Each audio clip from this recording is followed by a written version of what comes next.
Bengaleiros verdes e simpatizantes, como vocês estão? Meu nome é Cecília Vasconcelos, eu sou host deste podcast e hoje nós vamos conversar com o Matheus Lima em um episódio sobre o livro dele, ABC da Deficiência Visual, a Arte de se Redescobrir.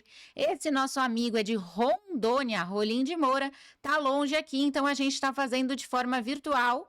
Fala um oi pro pessoal, Matheus. Olá, pessoal, boa tarde. Boa tarde a todos e todas que estão acompanhando aqui o nosso podcast. Maria Cecília, Maria, brincadeira minha. Cecília, um abraço, minha amiga. Um prazer, um abraço para você, para todos que estão aí no estúdio. Uma satisfação poder estar aqui hoje, muito grande mesmo. Maravilha, obrigada, Matheus. Vou fazer aqui minha audiodescrição, vou apresentar o que é o podcast e depois vou passar para o Matheus se apresentar para vocês aí de casa. Bom, pessoal, eu tô vestindo a camisa do Bengala Verde, uma camiseta verde escrito em branco Bengala Verde, com o nosso logo, que é um olho com a íris em formato de bengala. Eu sou uma mulher ruiva, de cabelos na altura dos ombros, pele clara, olhos castanhos, nariz pontudinho e boca fininha. Sou uma mulher de 1,61 m, tô sentada aqui em uma cadeira de escritório e tô dividindo a tela com o Matheus, nosso querido amigo. Aqui, pessoal, a gente está fazendo um podcast patrocinado pela Roche Farmacêutica, então a gente gostaria de agradecer imensamente essa oportunidade de estar levando conhecimento sobre a baixa visão para a população no geral. Nós, o Bengala Verde, somos uma associação sem fins lucrativos que busca melhorar a qualidade de vida das pessoas com baixa visão e busca tratamentos sociais e médicos para esta população. Se você gostou deste conteúdo, siga o @Bengala Verde, siga o nosso canal aqui, por favor, compartilhe e curta este vídeo. Espero que vocês gostem muito, vocês têm muito a aprender com esse nosso escritor. Bom, Matheus, pode se apresentar para o pessoal. Obrigado, Cecília. Bom, para você que está aí à frente do seu dispositivo, em casa, no trabalho, no carro, onde você estiver. Meu nome é Matheus Lima, eu moro em uma pequena cidade chamada Rolim de Moura, no interior do estado de Rondônia, cerca de 500 quilômetros da capital, Porto Velho. Eu moro na Amazônia brasileira e gosto daqui. Tá quente igual aqui esses dias, viu? Que eu tô vendo no jornal. Gente, eu sou um homem branco, cabelos castanhos, começando a grisalhar, estou de óculos escuros, não uso barba nem bigode, tenho nariz fino e estou trajando uma camisa gola polo. Eu espero que eu não tenha invertido a ordem dos cabides e esteja com o azul marinho. O estúdio está às ordens para me corrigir, se eu estiver enganado. Tá certo. Estou em um cenário aqui onde eu estou com a frente da minha escrivaninha e atrás de mim, deixa eu ver, uma parede. Só uma parede. Matheus, a sua blusa é laranja. Descobri aqui pelo É estúdio. laranja? Tá bom, então eu inverti os cabides. Me perdoe. Gente, isso é ter deficiência visual. Matheus, é um dever total. Às vezes a gente confunde as cores, tá tudo certo. E a ordem das roupas no armário, não é mesmo? Não, é assim, e assim, eu me considero uma pessoa, Cecília, até bem organizadinha, mas de vez em quando eu dou dessas mesmo, não tem problema. É que realmente eu inverti o cabide e não me preocupei com essa questão naquele momento. Peço desculpas para os colegas. Imagina, não precisa. Aliás, eu viro e mexo, tenho várias sapatilhas iguais, só muda a cor e eu saio com um pé de cada. É uma maravilha. Alguém me avisa no meio do caminho. Mas vamos lá. O Matheus, pessoal, escreveu um livro que chama... Quer dizer, na verdade 2, mas a gente vai começar pelo ABC da Deficiência Visual, a arte de se redescobrir. E ele fala que ter perdido a visão foi uma descoberta. Conta um pouquinho pra gente, Matheus, da sua história, como que você perdeu a visão, como foi esse longo processo. Cecília, eu sou paulistano, eu nasci aí na capital, eu nasci num hospital chamado Presidente, em 80, eu tenho 44 anos de idade. Eu nasci com catarata congênita e sempre tive 30% só de visão em ambos os olhos. E isso foi decaindo com o passar dos anos, até que perdi uma visão, fiquei monocular. Quando eu estava no trabalho, me aposentaram. À época, eu era técnico da empresa de energia aqui da minha região, aqui de Rondônia. Depois fiz faculdade de pedagogia, passei no concurso público do Estado, me tornei professor, atuei por 10 anos, perdi a outra metade da visão, me aposentaram novamente. Muitas dessas aposentadorias vêm muito, não é da, como que eu posso dizer, de nenhum desinteresse, é a ausência de iniciativas de reacomodação profissional aqui em Rondônia. Isso está começando a mudar agora. Mas, passado essa segundo afastamento, eu me tornei escritor. Eu descobri a minha paixão pela literatura, sempre me salvou, sempre gostei de escrever, embora nunca pudesse ler. E a cegueira e o advento das tecnologias me ajudou bastante a consumir mais literatura agora, onde a gente tem Kindle, audiolivro, audiobook, estúdio para as 15 bandas, onde a tecnologia facilita bastante leitura de PDF, leitores de tela. Então, isso me ajuda bastante. Aí facilitou a minha paixão pela literatura. Então, nasci com deficiência visual e todos os anos enfrentei um desafio, porque quando você tem 100%, perder 10%, às vezes a pessoa nem percebe. Quando você tem aí 25%, 20% e você perde 2%, você já perdeu aí uma quantidade considerável e tem que se reinventar todo dia, porque a visão já era muito baixa. Maravilha, Matheus, é isso mesmo. E conta pra gente, quais foram os impactos da deficiência visual na tua vida? Bom, aqui onde eu moro, eles sempre foram bem significativos, né? Eu passei por bastante bullying toda a minha infância, adolescência. Hoje eu sei que é bullying. Na época eu resolvia, ainda tinha um pouco de visão, era muito da porrada. Tacava estojo, passava rasteira. Tinha os primos, meus amigos do meu lado, que brigavam e juntavam o povo, o pau caía foi. Tinha muito disso. Os professores era um desafio, não é? Eu comecei a ser alfabetizado, a gente não tinha nem a Constituição de 88. Então, quando eu terminei o meu ensino médio, eu já era em 2001, eu já tinha 21 anos de idade, porque era muito problema na visão e eu também tive deficiência ortopédica. Cheguei a perder 3 anos de escola fazendo tratamento aí na Escola Paulista, na Pedro de Toledo, aí no Hospital São Paulo. Então, assim, eu digo que eu tenho deficiência múltipla. Para eu estar de pé e fazendo algo hoje foi uma luta muito grande. Então, assim, foi desafiador. Ter uma deficiência visual gradativa, que me exigia reinventar-me a cada ano, foi desafiador. Os professores, pedagogicamente, para a família, eu tenho meu único irmão, não é? Luciano, que faleceu no ano passado, infelizmente, e os meus pais, meu pai já é falecido, nós éramos apenas em 4 pessoas. Hoje somos só eu e minha mamãe. Então, foi um choque para a família. Esse primeiro ciclo, eu tenho tios, muitos primos, enfim. Então, foi bastante complicado para eles. Para mim, era enfrentar 5 leões por dia e não baixar a cabeça. Não tinha como. A gente não tinha tempo. Ou deprimia ou se entregava. E minha família fez um trabalho primordial de nunca me permitir me entregar. Maravilhoso, Matheus. Eu acho que a família tem um papel inestimável, né, na relação que a pessoa vai ter com a própria deficiência. É muito bacana você estar compartilhando isso com a gente. E você traz, Matheus, duas perspectivas aí, né? Ter deficiência visual aqui em São Paulo, uma megalópole, e ter deficiência visual aí em Rolim de Moura, como você mesmo disse, no meio da Amazônia. Você consegue contar um pouquinho para a gente quais são as diferenças? Eu consigo. Eu vou começar com uma frase que eu mesmo escrevi em um livro que eu publiquei em 2021. A cidade grande, isso não é uma crítica, a cidade grande ela é incrível, ela tem de tudo. Eu sempre dependi na minha vida da cidade grande, em especial aí, da nossa São Paulo, da nossa megalópole.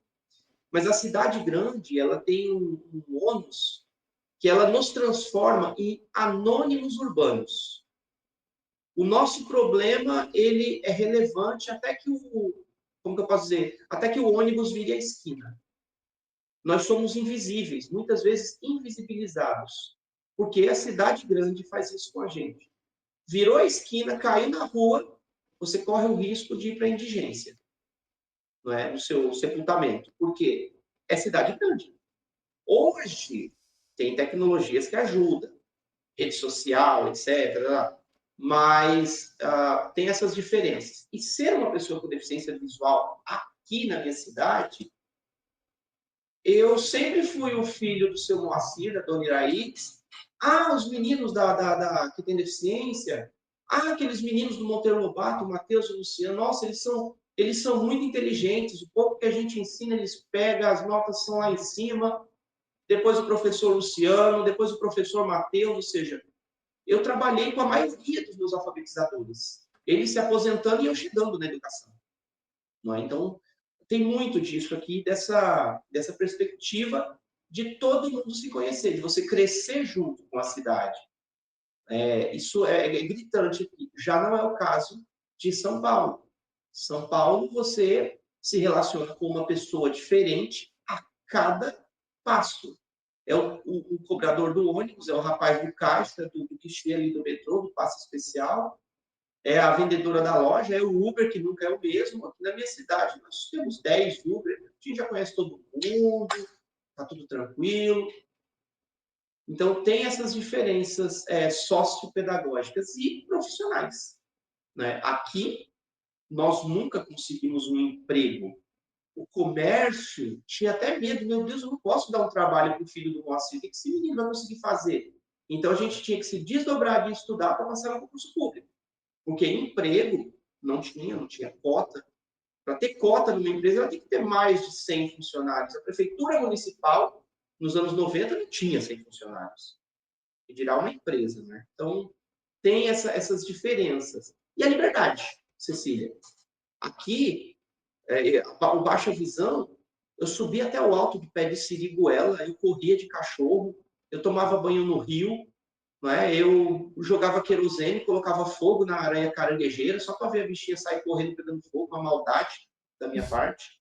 Aqui a gente tinha acesso a uma natureza selvagem muito, o que eu posso dizer, muito claramente. Hoje, em São Paulo, eu levo meus sobrinhos, quando eu vou aí, eu tenho que levar no Horto, né? No Parque da Lapa, no Parque da Penha, no Parque do Carmo, lá na Zona Leste, para eles verem um pedacinho de Mata Atlântica.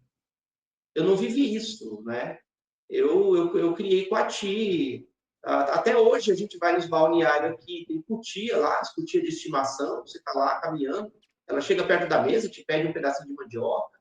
Então tem muito disso. O avanço existe, mas a gente ainda tem esse contato próximo com a natureza. Perfeito, faz muita diferença pelo que você está contando. E voltando um pouco para o livro, Matheus, como que você tomou a decisão de escrever esse livro maravilhoso, viu, gente? O pessoal de casa, leiam, porque é incrível para a pessoa com deficiência visual. Traz aí de forma muito acessível, uma compreensão sobre o que a gente vive. Ele escreve em palavras coisas que eu nunca consegui, que eu sentia, mas eu não conseguia explicar do jeito que ele explicou. E para quem não tem deficiência, é mais legal ainda, porque eu acho que ensina muito sobre a nossa realidade e de uma forma muito legal, assim, sem ser chato, sem ser cansativo, de uma forma interativa, didática. É bem bacana. Então, conta pra gente, Matheus, como que foi essa decisão de escrever o livro? Tá bom, Cecília, muito obrigado. Eu estou mostrando para a pessoa que está em casa, que enxerga, eu estou mostrando o livro. ABC da Deficiência Visual, a Arte de se Redescobrir. Ele é uma capa toda em amarelo, um amarelo um pouco mais escuro, né, quase alaranjado, e tem a representação de uma pessoa com deficiência, uma bengala na mão. Não é? Não é uma bengala, é um cajado. A bengala teria que ter uma cor, mas uma parte desse livro foi produzida numa época muito difícil para mim. E eu, emocionalmente, estava correndo atrás de muita coisa, alguns detalhes que não poderiam ter passado, Cecília, passaram. Mas é claramente uma pessoa com deficiência visual na capa do livro, representada em traços finos de desenho. Uhum. Para a pessoa que está em casa, Cecília, nós temos ele no YouTube, em audiobook, tá bom? Gratuito. Né? ABC da Deficiência Visual, a Arte de se Redescobrir. Digita no YouTube e você vai achar o audiolivro dele lá, maneirinho, tranquilo, feito por nós mesmos, nosso amigo Everton, que deu voz. Então foi bem uma experiência diferente. Mas, Cecília, indo para a sua pergunta. Rua Botucatu 820, esse endereço te diz algo? Com certeza, trabalho lá, Hospital São Paulo, Departamento de Oftalmologia da Escola Paulista de Medicina. Exatamente. Hoje eu acho que ele está funcionando na Pedro de Toledo, no quarto andar, no prédio novo, mas eu não Isso sei qual mesmo. departamento, né? Então, eu vivi muito tempo ali fazendo os meus resgates, escola retina de escola retina, coloca óleo de silicone, trata, opera, doutor Maurício Maia, doutora Érica, doutor Renato, doutor Rodrigo, doutora Márgara. Eu passei muito tempo ali frequentando essa escola paulista, porque eu tenho muita família aí na capital. Então, quando faltava recurso aqui, eu não ia procurar em Manaus, ou na capital, ou em Cuiabá. Eu já pegava e ia direto para São Paulo. Tinha hospedagem, tinha carinho, tinha conforto, né? Tinha família. Meus tios moram aí, aliás, minha tia Hilda, um beijo, tio Assis, um beijo para vocês, amo vocês. Enfim, e nas filas, o doutor Maurício Maia, que sempre foi o principal médico a cuidar do meu caso, ele é do interior, ele é de Assis. Como ele sabia que eu vinha de Rondônia, o que ele fazia? Chegava em mim, queridão, espera que eu vou te atender por último, porque eu quero saber de tudo. Então não tinha fila para mim. Eu era o último. Atendia ali 25, 30, e eu tinha que esperar. E nessa espera, ô Cecília, ele não fazia isso por mal, pelo contrário, eu adorava. Ele dava uma atenção especial, ele sempre teve muito carinho, orientava muito meus pais, a mim também. Então, um abraço para o doutor Maurício. Eu fiquei na fila, vendo o sofrimento das pessoas. E eu percebia que muitos idosos, adultos, chegavam chorando, as famílias chorando, o mundo acabou. E ali não tinha jeito, e era emergência, gente falando espanhol, América do Sul, em peso ali naquela Botucatu 820, e isso lá há 15, 20 anos atrás. Depois de tudo que eu passei, e me aposentaram por uma segunda vez, eu decidi, eu vou escrever um livro sobre isso. Porque o primeiro livro que eu escrevi, Tempo de Pietra, vou até mostrar aqui, Cecília, eu estou com ele em mãos aqui. Mostra Tempo de também, Matheus. Pietra, tá bonitinho aqui, ó. É um livro, é um romance. Ele é ambientado aí em São Paulo, tá bom? Ele fala de vários lugares aí em São Paulo. E eu escrevi com muito carinho. Minha primeira experiência literária, Tempo de Pietra. Pode digitar que vocês encontram. Aí, Cecília, ao escrever esse livro e lançar, eu recebi uma enxurrada de feedbacks por e-mail, pelas redes sociais, da própria família. Eu achei que você ia falar da deficiência visual, eu achei que você ia falar da sua cegueira, eu achei que você ia falar de você, da sua vida. Ou seja, as pessoas estavam meio que esperando quase que um trabalho biográfico. E aí eu decidi pensar com carinho em tudo que eu vi na minha vida, perdendo a visão, e tudo que eu sabia para ensinar para essa geração enorme, infelizmente, de futuros deficientes visuais, que você atende às dezenas por semana, que chegam aos montes do Bengala Verde, em todos os lugares, incluindo no Hospital São Paulo, e a tendência é aumentar, porque a visão do ser humano está enfraquecendo a largos passos. Então, eu decidi escrever esse livro, não é? De maneira a conversar com pessoas jovens, como a Maria Clara, por exemplo, que está aí com vocês no estúdio, com pessoas mais idosas, né? Não tem nenhum idoso aí no estúdio, mas uma pessoa que esteja aí com 50, 60 anos e possa se interessar, e algum familiar que esteja passando por isso, ou alguém esteja passando, filho, ou alguém da família, um idoso, um jovem, para que esse livro possa ajudar. Porque o ver, pensar e agir, que são princípios da pedagogia freiriana, né? Paulo Freire sempre dizia, diante das dificuldades, ver, pensar e agir. Inverteu a ordem, você bagunçou tudo. Pensou antes de ver, sofreu. Agiu antes de pensar ou sem pensar, sofreu. Então, é ver, depois pensa, depois age. E esse livro traz muito isso. Calma. Você vai ficar cego? Vai, beleza. Calma. Analise as fases que você vai viver e a gente conversa de tempos em tempos. E a vida volta para o lugar. E sempre volta. Perfeito. E quais são as fases aí da cegueira que você trata, Matheus? Conta pra gente. Eu costumo dizer, Cecília, eu não vou ter memorizado, mas assim, nós temos 3 fases que são principais. Nós temos, primeiro, o luto, certo? Nós temos o luto, que é o choro, é o nosso próprio choro, é o choro da família, é o desespero, não é?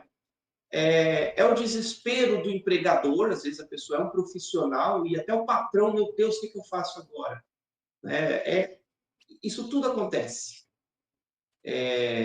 Então, o luto, ele vem em primeiro lugar. Ele vem em primeiro lugar. A pessoa fica saudosa um bom período. Depois nós temos o entorpecimento. O que é o entorpecimento? É você estar com problema, você já ter introjetado ele, só que agora tem o mundo. Tem o que as pessoas faziam com os olhos e não fazem mais. As pessoas não se conformam como nós cozinhamos, e a gente cozinha e não se queima, não se machuca. E tem prazer com isso.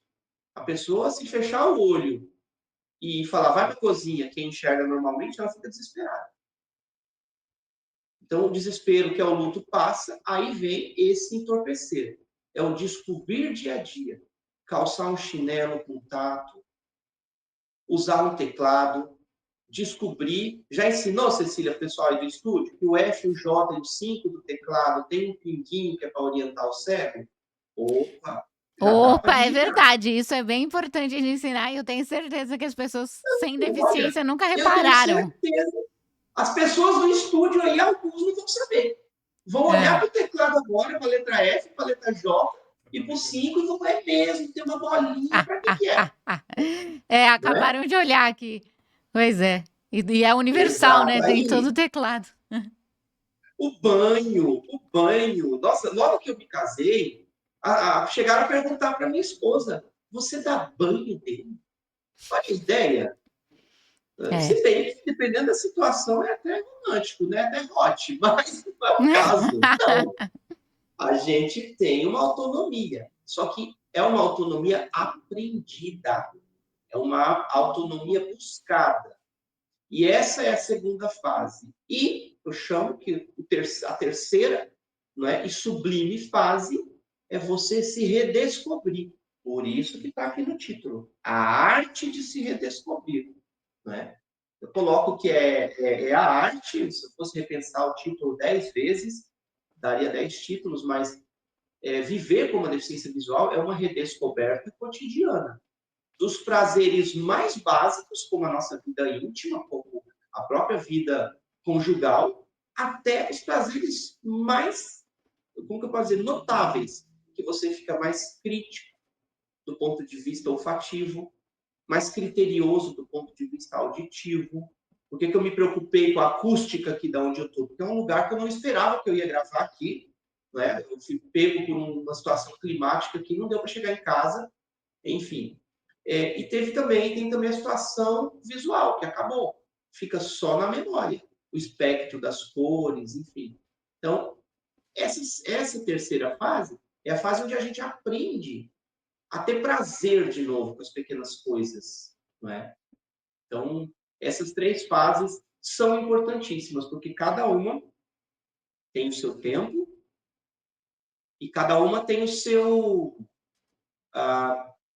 como que eu poderia dizer? Cada pessoa tem o seu jeito de passar por isso. Ela só não pode, como que eu poderia dizer, desistir. Né? O suicídio entre pessoas que ficam cegas, ele é um dado um pouco preocupante. Então, é um dos motivos pelos quais eu quis escrever para quem está perdendo a visão. Eu não preciso escrever para Cecília, que já não enxerga. Eu posso dizer que você não enxerga, Cecília? Isso é Pode, total? pode. Então, não escrevi para as pessoas que eu conheço, para os meus amigos, o José Aparecido, o professor Nelson. Daiane, Daisy, as pessoas que eu enxergo que não enxergam o que eu conheço, não preciso. Elas já sabem o que tem aqui, elas talvez não consigam pôr no papel, como você colocou, a Cecília, mas viver, elas já sabem, já passaram por isso. A minha preocupação é com quem está entrando. A minha preocupação é abrir os braços e dizer, se Deus me livre e guarde, vou dar o exemplo da minha amiga Dani, que está aí no estúdio, a Dani, que enxerga muito bem, graças a Deus, não é? A Dani, meu Deus do céu, eu não estou enxergando. Dani, vem cá, dá um abraço. Seja bem-vinda ao fantástico mundo da escuridão. Porque apesar do medo, a vida continua. E se a gente E pode ser dar as muito mãos, boa. A vida continua e pode ser muito pode, boa. ela continua em plenitude. Isso é que é legal. É isso. Cecília, eu estou falando demais, perdão, me Não, interrompe, tá ótimo, Matheus. É que eu me só quis interrompe. enfaticamente Dá na minha concordar. cara se eu começar a falar muito. Eu sou professor, pedagogo, eu falo mais que um decoro. Não, eu sei que você fala bastante, mas tá ótimo. Eu só quis confirmar, assim, concordar enfaticamente, porque eu concordo em gênero, número e grau com o que você está falando. Conta para o pessoal de casa por que é a arte de se redescobrir. Por que arte? Cecília, como que eu diria? É um termo que eu usei vários. Na hora que eu escrevi, eu coloquei o privilégio de se redescobrir, a missão de se redescobrir, a obrigação de se redescobrir, o reconforto em se redescobrir. Entretanto, eu escolhi a arte, porque a arte, já diz a poesia, imita a vida, não é? A arte imita a vida, ao passo que a vida imita a arte. Porque quem faz arte é quem está vivo. Então tem essa dicotomia. Eu escolhi a arte porque é na arte que está o fantástico mundo dentro da escuridão. É quem descobre a arte da culinária depois de sair de dentro de um escritório e perder a visão. É quem se redescobre no teclado, igual o Matheus, escrevendo um livro, escrevendo 2 livros, daqui a alguns anos 10 livros. Né? Isso é muito importante, muito, muito. É pintar. Poxa, tem quadros que pessoas cegas pintaram. Pinturas às cegas, às escuras. Pinturas lindas, do abstrato ao óbvio visual. Não é? Nós temos a arte de quem dirigia e hoje trabalha dando manutenção, calibragem em simuladores, inclusive para a NASA. Viu? É a arte de você ser apaixonado pelo universo, enxergar o universo e, de repente, passar a ouvir as coisas. É a arte de você virar um mecânico, sentando com um banquinho na frente do carro, acelerando, ouvindo, desliga o carro, vamos andar com o carro, só escutando. E chegar ao diagnóstico é uma arte. Então, só a arte, patrimônio único do ser humano, é que leva a gente a essa redescoberta. A pessoa fica cega, automaticamente ela se torna uma artista, porque ela vai encontrar ou no estudo, que é uma arte contemporânea, ou como que eu diria, no fazer de algo, que ele vai se redescobrir. Então, a pessoa vai na arte. Por isso que é a arte de se redescobrir. Foi o termo que eu Perfeito. escolhi. Perfeito, Matheus. Muito bom. É incrível, é uma arte mesmo. Realmente eu acho que você escolheu a palavra de maneira muito adequada. Você divide ali no seu livro, né, os capítulos não sei se eu posso dizer de dimensões, de como a deficiência visual impacta a vida ou de como a gente tem que lidar, né? Então, do ponto de vista familiar, sexual, educacional, religioso, eu não me lembro de todos. Conta um pouquinho pra gente como é que você pensou nessa divisão de capítulos, o que você estava querendo dizer com cada um deles. Cecília, a nossa vida, você, acredito que quem está em casa sabe, a Cecília, ela é psicóloga, enfim, tem um currículo fantástico. Você conhece um pouco melhor a mente humana e a nossa vida, eu vejo que ela tem várias dimensões. Nós não somos todo o tempo felizes. A gente tem que passar pelo calvário para encontrar a luz. A gente tem que passar pelo brejo para chegar no topo da montanha, não é? A gente tem que esperar o bolo assar para poder comer. Então, assim, a nossa vida se divide em muitas materialidades. Né? Nós temos a nossa vida profissional. É o Mateus na escola, é o Mateus na pedagogia, é o Mateus na reunião dos professores. Opa, e a minha contribuição social? É o Mateus no Conselho Municipal de Cultura, que eu sou membro, eu integro o Conselho Municipal de Cultura, é eu lá. É o Mateus no partido político, onde ele milita, onde ele faz as práticas políticas dele, onde ele dá uma contribuição social. É o Mateus na igreja, onde as pessoas dão catequese, não é o meu caso, eu já trabalhei, mas hoje não mais, né? Quando eu era jovem, eu era catequista. É o Mateus em casa com a minha esposa, né? É o Mateus marido, é o Mateus amigo, é o Mateus homem, amante, né? É o Mateus companheiro, é o Mateus solidário. É o Mateus social, é o Mateus para o Mateus, que eu tiro os meus momentos para mim, eu preciso de mim. Aliás, eu não sei se você sabe, mas eu me amo. Eu Muito tenho bem. um caso de amor comigo mesmo, porque eu tenho que conviver comigo mesmo pro resto da vida. Não dá, né? Para me fugir da consciência que eu tenho sobre mim. Então, aí eu dividi isso, porque a deficiência, quando ela vem, ela afeta de maneira distinta cada uma dessas áreas. Na vida pessoal com o outro, na vida íntima com o outro, na vida profissional com o trabalho, na vida social com os amigos, né? Na vida, digamos, religiosa, né? Com nossos ritos de fé. Ela mexe de diferentes formas. Então, para cada uma dessas esferas, eu trouxe um pouco dos meus aprendizados, de como a gente pode continuar crescendo nessas áreas, ou se redescobrir, não é? Trabalhando dentro da deficiência visual nessas áreas, na sexual, na profissional, na social, na religiosa, na tecnológica, eu falo muito de tecnologia. Hoje a deficiência visual está super bem acolhida pela tecnologia, está muito bem acolhida. Né? Hoje nós temos aí a inteligência artificial, aplicativos, dinâmicas fazendo de um tudo. Perfeito, Cecília? Não. Estamos muito longe Mas disso. muito bem Mas, feito, né? Perfeito não, mas muito bem feito.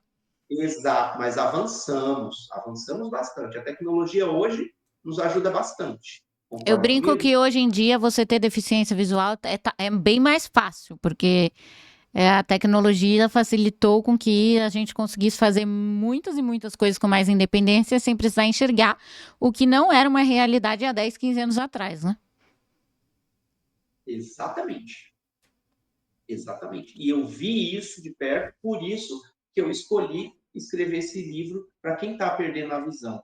Porque dentro da deficiência, a gente sabe que hoje é mais fácil que 10, 20 anos atrás. Só que para quem está perdendo, diferente de quem já tem a deficiência, é o mesmo desespero dos anos 30, 50, 80 ou 2024. Sim, no caso já, né?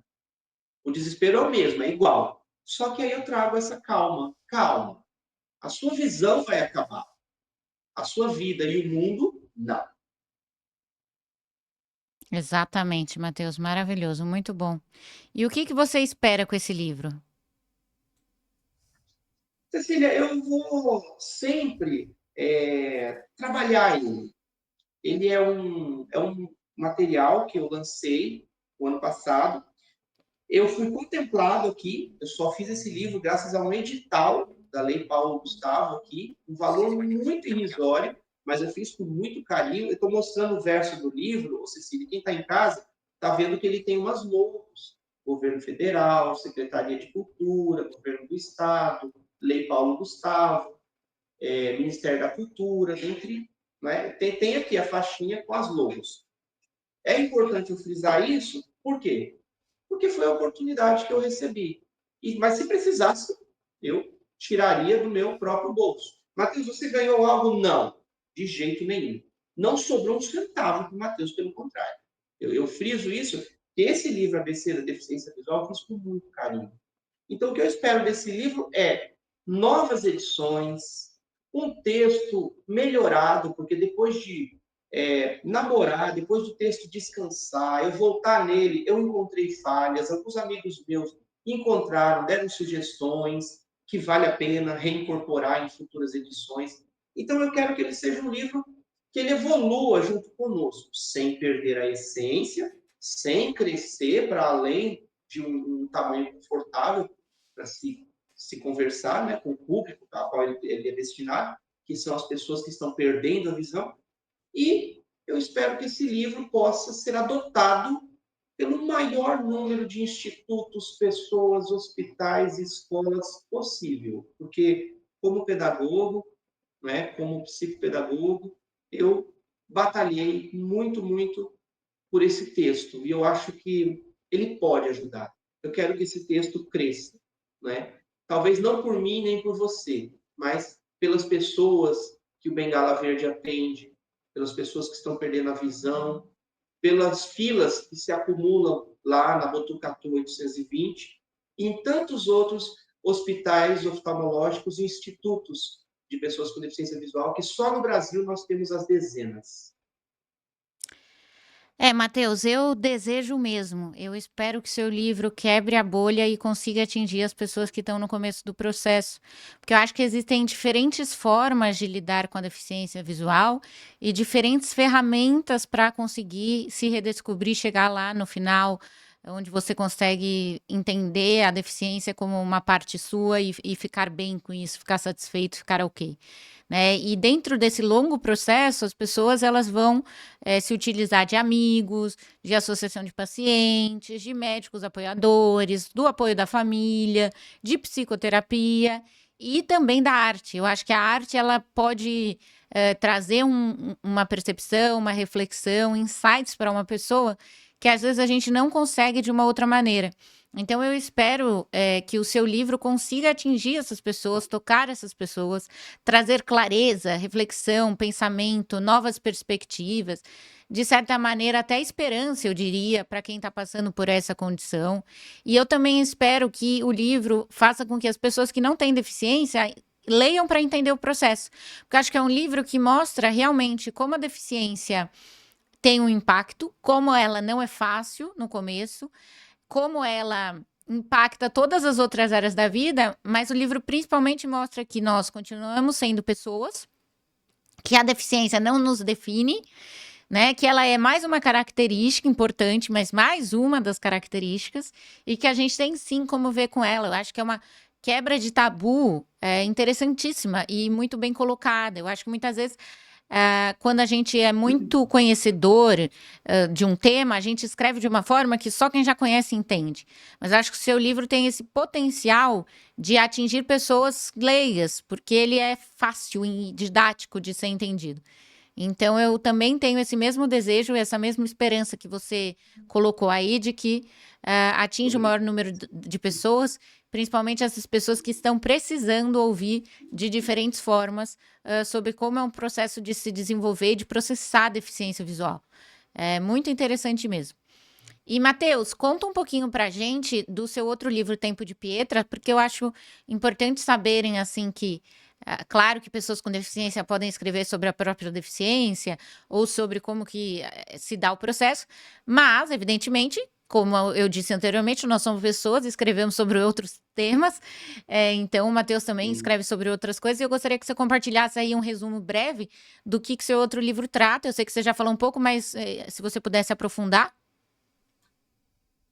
Claro, Cecília. Eu estou aqui, eu estou mostrando o livro, tá bom, Cecília?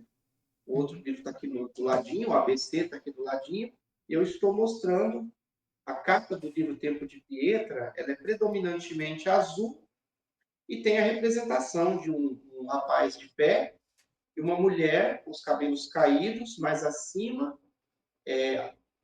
agachada sobre os ombros, em posição fetal, e uma escada bem sugestiva no meio, não é? Tudo isso de maneira a preservar um tom alaranjado, que vai ficando cada vez mais azul, né? E em cima o título Reticências, ele é precedido de uma reticências, Tempo de Pietra. Então, meu nome acima e abaixo, Tempo de Pietra, e o restante da capa que eu fiz essa audiodescrição bem meia boca, desculpa aí, tá bom? Faz tempo que eu não revisito a AD da capa do Tempo de Piedra. Eu escrevi esse livro, Cecília, logo que começou a pandemia. Eu estava morando aí em São Paulo, em São José dos Campos, e como é que nós chamávamos na época? Confinamento, não, era... Bom, nós não Ficar em podíamos sair casa, de casa. né? Eu esqueci o nome. Exatamente. Aquele momento ali de reclusão. Isolamento social. Isolamento social, parabéns. Fugiu a palavra. Confinamento é animal, desculpa. Então, isolado socialmente, como deveria ser, eu comecei a escrever essa história. Ela é um romance contemporâneo, jovem, que ele extrapola o clichê. Né? Nós temos a Pietra conhece o protagonista aqui, que é o Vinícius, tudo acontece aí em São Paulo, tá bom? E, enfim, eles têm ali uma relação relâmpago. A Pietra é uma garota efêmera, uma garota para frente, ela toma a decisão e se resolve. Entretanto, eis que uma doença, né, cabal recai sobre ela. Ela descobre. E o Vinícius conhece outra pessoa, outra mulher, a Mayra, problemática no mundo com um monte de problemas, e não vira um triângulo amoroso, porque a Mayra começa a se inconformar o quanto a Pietra é abandonada pela família. E ela começa a mergulhar no porquê desse abandono. Aí você E já tá aí, dando spoiler. tô. Não, Desculpa não aí. dê, porque as pessoas têm que ficar com gostinho de quero ler. Não, tudo bem, mas aí parou, porque aí o Vinícius tem que se posicionar e vai até o fim. Entra na trama a mãe da Pietra, não é? A mãe dela, que é uma pessoa completamente misteriosa, e vai até o final da trama, quando se descobre Não que conta. nada era um triângulo amoroso. Não, quando se descobre que nada se tratava de um simples triângulo amoroso, e que das pequenas às maiores dores, tudo tinha o seu porquê. Tá, É parou um aí, livro hein? que não tem... Não vou dar spoiler. Eu ia dizer, mas não vou dizer. Não diz, não diz. Você já disse muito, mas Deus, para. Gente, o livro é muito bom, leiam. Leiam. Matheus, você não pode dar spoiler. Você pode contar a história. Já foi o O livro é suficiente. muito melhor do que eu contando, acredite. O Porque no resumo livro eu mostro extrapolou. a O história, livro é Cecília. lindo e o resumo dele extrapolou a. Já foi um spoiler, então vamos parar por aqui. Tá bom. Maravilhoso, Eu vou Matheus. falar para você a primeira frase que está aqui no verso Tá. da contracapa. É só a primeira frase. Está escrito assim: de quanto tempo necessita o tempo para ser novo de novo? Matheus reflexivo, muito bom, Matheus. Agora fiquem com essa e leiam os 2 livros, pessoal aí de casa. Matheus, a gente precisa ir indo para a finalização. Conta aqui para mim que mensagem você gostaria de deixar para o pessoal de casa. Eu vou deixar a mensagem. Eu quero que vocês leiam o Tempo de Pietra. Ó, as meninas que estão aí no estúdio, os rapazes, leiam, porque vocês vão indicar essa história e vão já achar a cara metade de vocês, para os que não encontraram ainda, tá bom? Eu vou falar, Cecília, sobre o ABC da deficiência visual. A minha mensagem é, para você que está em casa, para você que conhece alguém que está passando por uma deficiência visual, alguma família que está sofrendo com uma deficiência no seio ali dos seus, né, no íntimo familiar, uma deficiência visual, apoiem, levem uma palavra de amizade, a vida não está perdida, recomeçar não é impossível, a escuridão da cegueira não é uma treva na vida, não é? Então, tem essa mensagem, existe vida para além do escuro. Então, eu quero abraçar essas pessoas, eu estou abrindo os braços no gesto aqui, Cecília, quero abraçar, eu quero acolher essas pessoas de maneira a pedir, não desistam da vida e acreditem. A gente se propõe a fazer alguma coisa depois da deficiência visual e consegue fazer muito bem, com muita qualidade e sendo muito feliz com isso, muito completo, muito realizado. Percam a visão, mas não percam a esperança e o amor pela vida. Isso é a mensagem que eu quero deixar. Tem jeito para a cegueira, ainda que seja não ver a luz novamente. Eu tenho uma professora da universidade, de quando eu fiz faculdade mesmo, né? Não da Unifesp. Que Karina Okajima Fukumitsu, ela é uma suicidologista muito famosa aqui no Brasil, adoro ela. E ela tem uma frase que ela é célebre, que é: se tem vida, tem jeito. Me lembrou isso. Se tem vida, tem jeito. Ô, Cecília, se tem vida, tem jeito. Se Tem tem um vida, tem filme que jeito. fala. O título do filme é Venha Como Você É. Assistam esse filme. Venha como você é. Ele mexe com uma percepção da natureza humana que poucos param para pensar. Show Então, de assistam bola. ao filme. Tá? Venha como Assiste você depois é. do meu livro. Viu? Ah, com certeza, com certeza. Bom, gente, eu vou indo para a finalização. Matheus, a gente tem aqui um copinho Stanley com uma tampinha, ele é branco e está escrito Bengala Verde. Assim que você vier para São Paulo, eu vou te entregar em mãos. Isso é um presente para você. Mas como você está a milhas e milhas distante, eu não sei como te entregar agora. Não tem.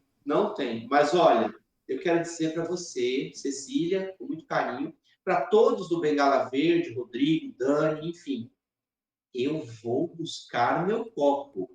O Isso. copo é meu. Isso aí. Vou tomar um chopp dentro desse copo aí. Maravilha. Aproveitando a vida, é isso mesmo.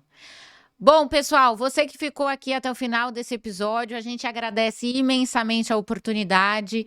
Usem a arte como uma forma de se redescobrir, não só em relação à deficiência, mas a outras limitações, dificuldades, desafios e novas vivências que vocês podem estar aí passando na vida de alguma maneira.